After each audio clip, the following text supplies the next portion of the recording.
Bonjour, nous nous retrouvons pour la troisième fois sur le texte de Montaigne. Il s'agit aujourd'hui de faire l'explication linéaire des troisième et quatrième parties du texte, ce qui correspond au dernier paragraphe et à la dernière phrase du texte qui est à part par rapport au reste. Comme précédemment, je répondrai aux questions que je vous ai données au fil de l'explication linéaire, donc évidemment sans mentionner les numéros des questions, de telle sorte que vous ayez l'explication de façon continue. Alors sur cette dernière partie du texte, je vais commencer par la troisième partie, ce qui correspond au paragraphe qui va de la ligne 15 jusqu'à la ligne 21, c'est-à-dire depuis « je parlais à l'un d'eux fort longtemps » jusqu'à « par où il put passer bien à l'aise ». On voit que dans ce paragraphe, nous n'avons en réalité que deux phrases. Ces deux phrases sont des phrases complexes, c'est-à-dire des phrases qui sont constituées de plusieurs subordonnées. En ce qui concerne la première phrase, qui va donc de la ligne 15 jusqu'à la ligne 16, et qui est la suivante, « Je parlais à l'un d'eux fort longtemps, mais j'avais un truchement qui me suivait si mal et qui était si empêché à recevoir mes imaginations par sa bêtise, que je n'en pus tirer guère de plaisir. » Ça, c'est la première phrase.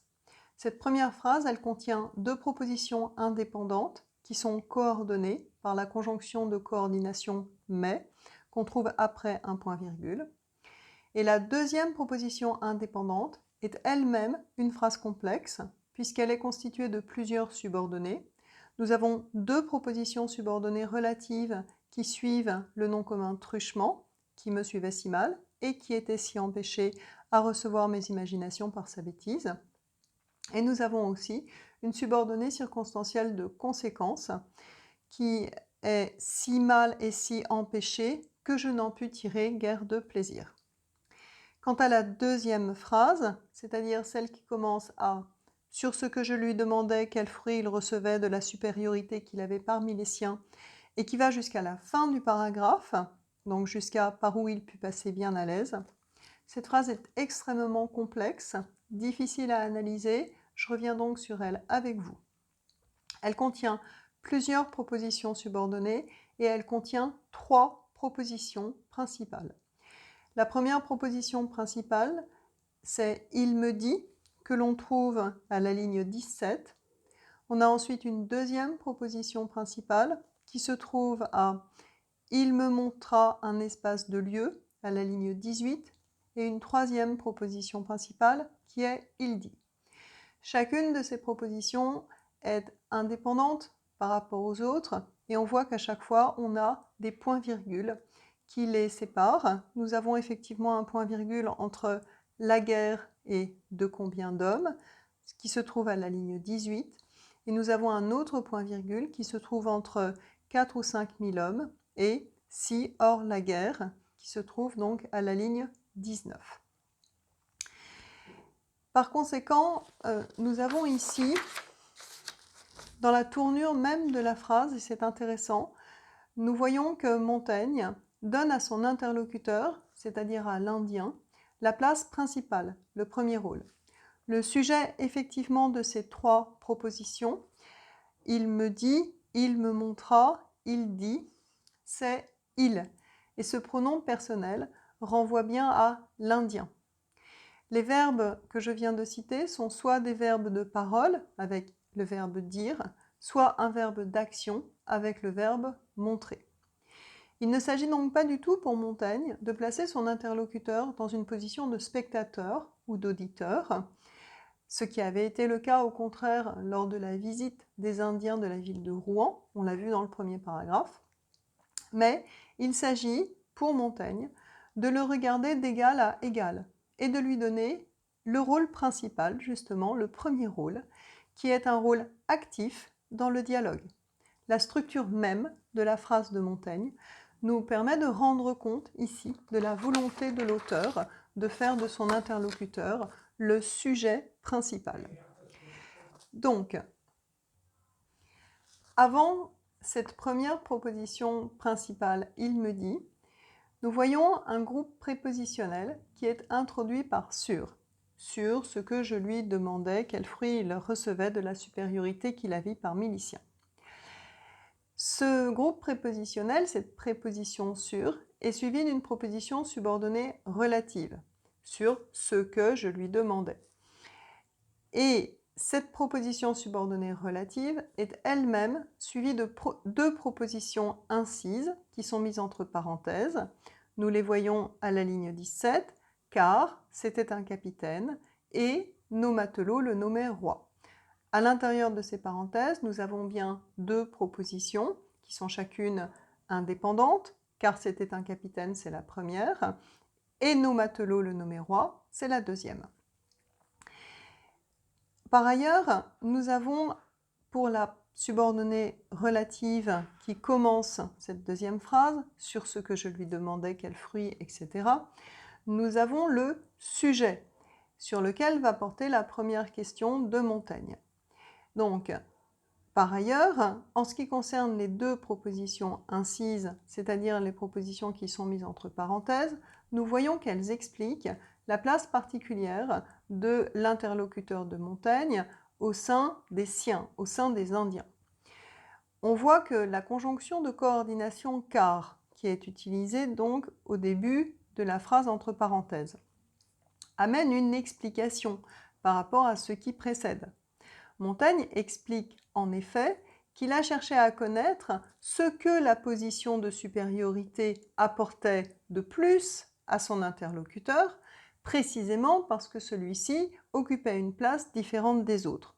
On voit qu'il est en effet nommé roi par les Européens et donc qu'il occupe cette place de capitaine, il n'est donc pas n'importe qui au sein des Indiens. Pour revenir à la construction de la suite de la phrase, c'est-à-dire après « il me dit » que l'on a à la ligne 17, et qui est donc la première proposition principale. Nous avons ensuite une proposition subordonnée complétive qui est complément d'objet direct. Cette proposition, c'est que c'était marcher le premier à la guerre. On a ensuite un point-virgule et une deuxième proposition subordonnée complétive, qui est cette fois-ci complément d'objet indirect du verbe « lui demandait », qui est sous-entendu ici. Cette deuxième proposition subordonnée, c'est « de combien d'hommes il était suivi ». Si je reconstruis la phrase, je pourrais dire « sur ce que je lui demandais, de combien d'hommes il était suivi ». On voit bien ici pourquoi « de combien d'hommes il était suivi » est complément d'objet indirect du verbe « lui demandait ». Je lui demandais de combien d'hommes il était suivi. Nous avons donc ensuite la réponse qui se trouve dans la proposition principale. Il me montra un espace de lieu. Il me montra un espace de lieu pour signifier que c'était autant qu'il en pourrait en un tel espace, ce pouvait être 4 ou 5 000 hommes. Enfin, la troisième question est introduite par si, que l'on a à la ligne 19. Si, hors la guerre, toute son autorité était expirée. La réponse suit de nouveau la proposition principale, après « il dit », et nous avons une proposition subordonnée complétive qui est de nouveau complément d'objet direct. Il dit qu'il lui en restait cela, que quand il visitait les villages qui dépendaient de lui, on lui dressait des sentiers au travers des haies de leur bois, par où il put passer bien à l'aise. Cette dernière partie de la phrase est elle-même composée de plusieurs propositions subordonnées à la fois relatives et pour d'autres circonstancielles de temps. Donc on voit que les phrases qui sont utilisées ici par Montaigne sont des phrases complexes, difficiles à décomposer d'un point de vue syntaxique et d'un point de vue grammatical, puisqu'on y trouve plusieurs propositions subordonnées de différentes natures en plus. Nous avons des propositions subordonnées relatives, des conjonctives, nous avons des complétives, nous avons des interrogatives indirectes, nous avons des circonstancielles, nous avons même des propositions incises. Ce type de phrase, c'est ce qu'on appelle d'un point de vue stylistique une période. La période, c'est un type de phrase complexe qui est généralement imité du style des anciens, c'est-à-dire des auteurs grecs et latins, qui utilisaient eux-mêmes beaucoup ces constructions très complexes. Par conséquent, on peut dire que dès ce deuxième paragraphe, Montaigne va raconter ce qui s'est passé lors de son échange direct entre lui et ce chef des Indiens. Il raconte donc qu'il s'est directement adressé à un Indien particulier.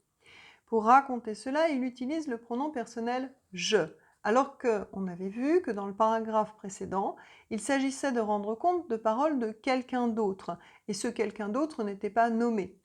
Ici, au contraire, on va trouver « je parlais » à la ligne 15, « j'avais un truchement qui me suivait », donc le pronom personnel sujet ou le pronom personnel complément d'objet direct, et nous avons aussi des déterminants possessifs de première personne du singulier qui correspondent au sujet, avec « mes imaginations ». Son interlocuteur, quant à lui, est désigné par un pronom indéfini au tout début à la ligne 15, l'un d'eux. Par ailleurs, toujours à la ligne 15, on trouve un complément circonstanciel de temps, fort longtemps. Je parlais à l'un d'eux fort longtemps. Cela indique la durée de cet échange direct et cela permet aussi de mettre en avant la qualité de l'échange. Pour rendre compte de cet échange, on voit que Montaigne recourt au temps traditionnel du récit. Il utilise le passé simple, que l'on trouve dès la première ligne, « je parlais », que l'on retrouve encore à la ligne 16, « je n'en pus », à la ligne 16 toujours, « je lui demandais », à la ligne 18, « il me montra » et à la ligne 20, « il dit ». Ce temps du passé permet de rendre compte des moments les plus importants de l'échange. Ce sont les moments des demandes et des réponses. Et ce sont aussi des actions ponctuelles. On a par ailleurs l'imparfait qui est utilisé à la ligne 15 avec « j'avais un truchement »,« me suivait »,« était ». Ligne 17, nous avons encore « il recevait » pour parler de l'Indien.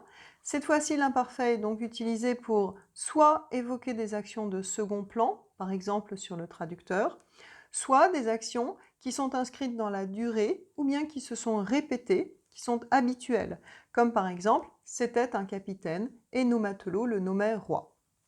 Ou encore « quand il visitait les villages, on lui dressait des haies, etc. » Ainsi, on comprend que l'auteur va raconter véritablement cet entretien, puisqu'il utilise les temps du récit.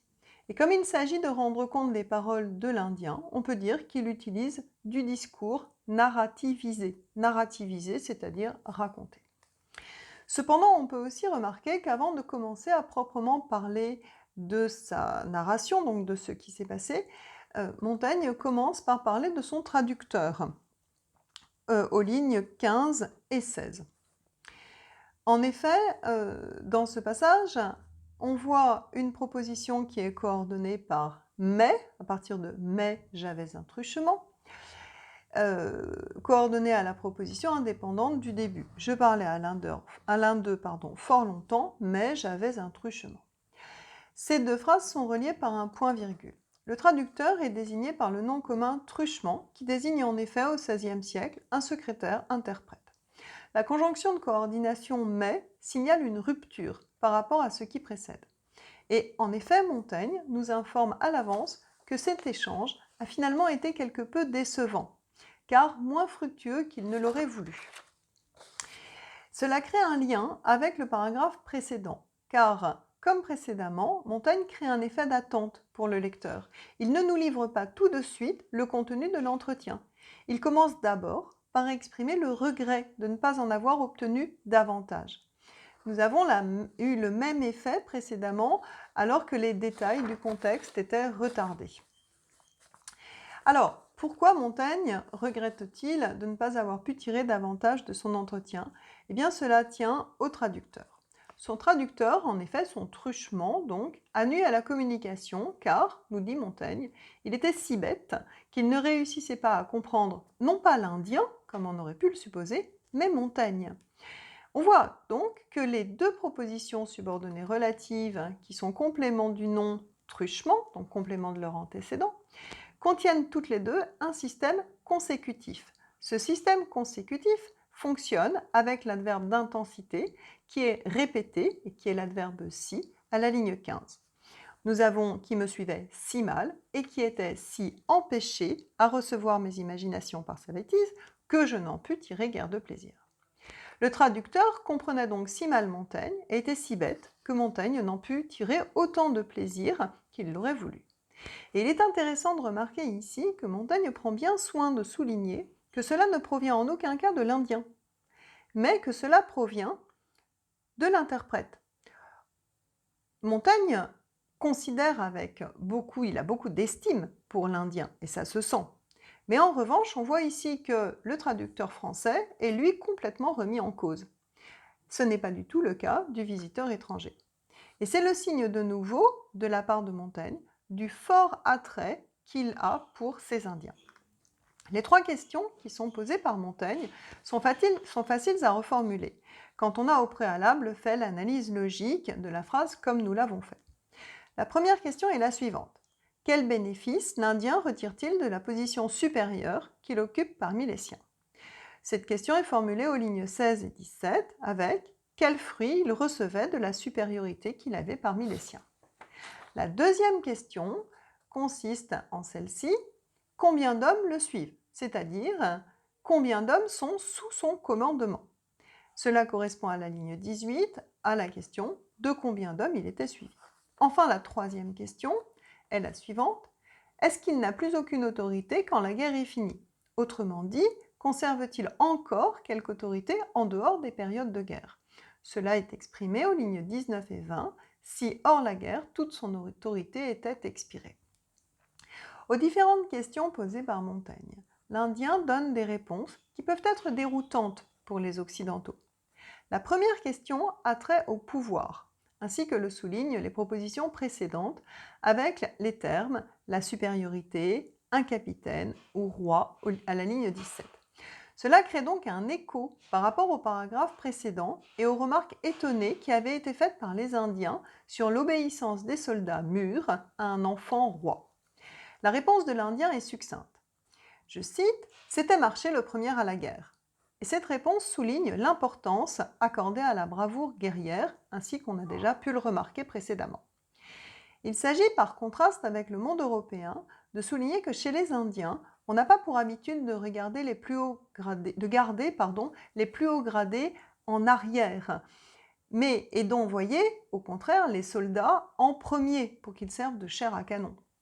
Chez les Indiens, le fait de marcher le premier à la guerre est la conséquence de la supériorité. C'est donc bien le courage qui est décisif quand on désigne un chef, puisque, en temps de guerre, c'est lui qui est le plus exposé. Venons-en à la deuxième question. La deuxième question porte sur le nombre d'hommes qui suivent le chef. Et l'Indien réussit à se faire comprendre en recourant à des gestes, ainsi que le prouve le verbe « il me montra ». L'Indien, à son tour, n'utilise plus le traducteur et cherche donc à se faire comprendre directement de Montaigne. Dans cette deuxième réponse, on comprend que le pouvoir de cet Indien est très étendu puisqu'il a sous son autorité 4 à 5 000 hommes, ce qui n'est pas rien. Enfin, la troisième question consiste à savoir si l'Indien continue à bénéficier de privilèges particuliers en temps de paix. Montaigne nous dit « hors la guerre ». La réponse de l'Indien nous montre qu'il n'en a en réalité que très peu, ce qui souligne que le capitaine des armées ne bénéficie finalement d'aucun traitement de faveur particulier et que l'égalité règne entre les Indiens. De nouveau, cela rejoint la fin du paragraphe précédent et l'étonnement que les Indiens avaient eu quant aux inégalités de notre société. Son dernier privilège consiste en l'attention que lui accordent les populations. Je cite les lignes 20-21. Il lui en restait en cela que, quand il visitait les villages qui dépendaient de lui, on lui dressait des sentiers au travers des haies de leur bois par où il put passer bien à l'aise. Ce privilège est d'ordre pratique. C'est une forme de bienveillance sympathique pour lui permettre de passer plus facilement dans les bois. On relève dans les lignes que je viens de citer le champ lexical de la nature, avec les termes sentier, haies, bois et village. On est très loin ici du faste déployé dans les cours européennes et des écarts immenses qui existent entre le peuple, la population et les rois de France. Au contraire, l'Indien témoigne ici d'une certaine proximité des populations avec leur chef qui les protège. On comprend donc que ce paragraphe, qui rend compte de l'échange direct entre l'auteur et l'Indien est destiné à critiquer en réalité la société de son temps, et en particulier la vie de cour en Europe et en France. De nouveau, on voit que le regard éloigné et étonné de l'Indien permet de créer un écart entre sa réalité et la nôtre. C'est dans cette distance, justement, dans cet éloignement, que peut se placer la critique. Ce qui nous permet de passer à la quatrième et dernière partie du texte, qui est constituée par la dernière phrase. La dernière phrase est au présent, contrairement à tout ce qui précède. Cela marque donc un changement de position de l'auteur. Ce présent a ici une valeur de présent d'énonciation, et il renvoie à l'état d'esprit de Montaigne au moment où il écrit. L'auteur ici ne raconte plus, il conclut, et il commente de façon sarcastique. Sa dernière phrase est assez inattendue, elle est courte, elle est ironique, cela s'appelle une pointe. Alors, en effet, on voit que cette dernière phrase est constituée de deux propositions qui sont indépendantes et juxtaposées. Il y a deux points qui les séparent, et puis ensuite on va voir la façon dont elles fonctionnent. Dans cette première partie de la phrase, c'est-à-dire « tout cela ne va pas trop mal », on voit que Montaigne contient son indignation en utilisant l'ironie. Quand il dit « tout cela ne va pas trop mal », cette phrase peut être entendue à double sens. Montaigne peut commenter les mœurs des Indiens et en donner une appréciation qui est positive. Mais il peut aussi commenter à la fois les mœurs des Indiens et les nôtres. Tout cela englobe les deux. C'est bien le tout. Auquel cas, son point de vue est beaucoup plus ironique et peut être entendu comme une antiphrase.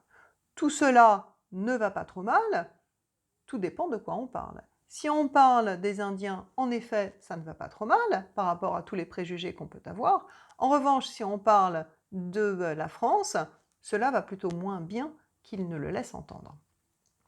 Quant à la deuxième partie de la phrase, « mais quoi ? Il ne porte point de haut de choses ».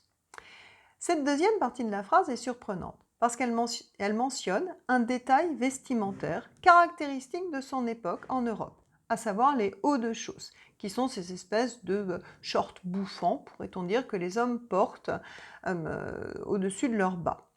Il semble rendre compte de l'étonnement des Européens quant aux vêtements des Indiens, ou plutôt pourrait-on dire quant à l'absence de vêtements des Indiens, puisqu'il était connu qu'ils n'étaient pas beaucoup vêtus.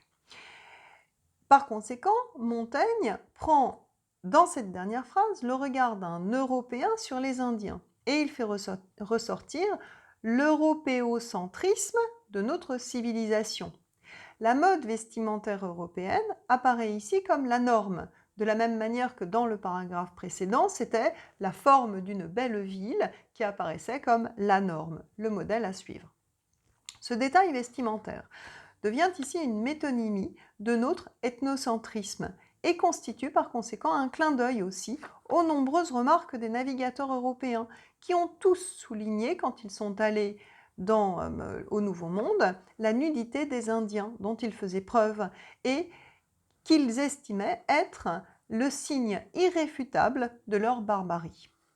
C'est donc une manière pour Montaigne de bousculer ici son lecteur et de le contraindre à remettre en question ses propres jugements de valeur.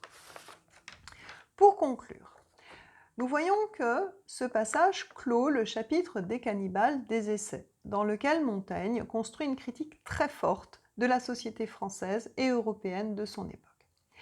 On a vu que de nombreux échos pouvaient se faire entre les deux paragraphes. Pour construire sa critique, Montaigne s'appuie sur le regard étonné et finalement pas si naïf des Indiens. Il souligne ainsi que la question de l'altérité, c'est-à-dire le fait d'être différent des autres et que les autres soient différents de soi, peut se poser des deux côtés de l'Atlantique. Il utilise le regard étranger ou éloigné comme un procédé à la fois pour convaincre et pour persuader son lecteur. Ce procédé sera repris par de nombreux auteurs, en particulier au XVIIIe siècle, comme on a pu le voir avec Montesquieu, quand dans les lettres persanes, il fait s'exclamer les Parisiens sur les vêtements du persan. En effet, quand les Parisiens se demandent comment on peut être persan, on entend Montaigne se demander comment les Indiens peuvent ne pas porter de haut de chausses. Voilà, je vous remercie pour votre attention. Nous en avons terminé pour ce texte sur Montaigne. Voilà, bon courage à vous tous.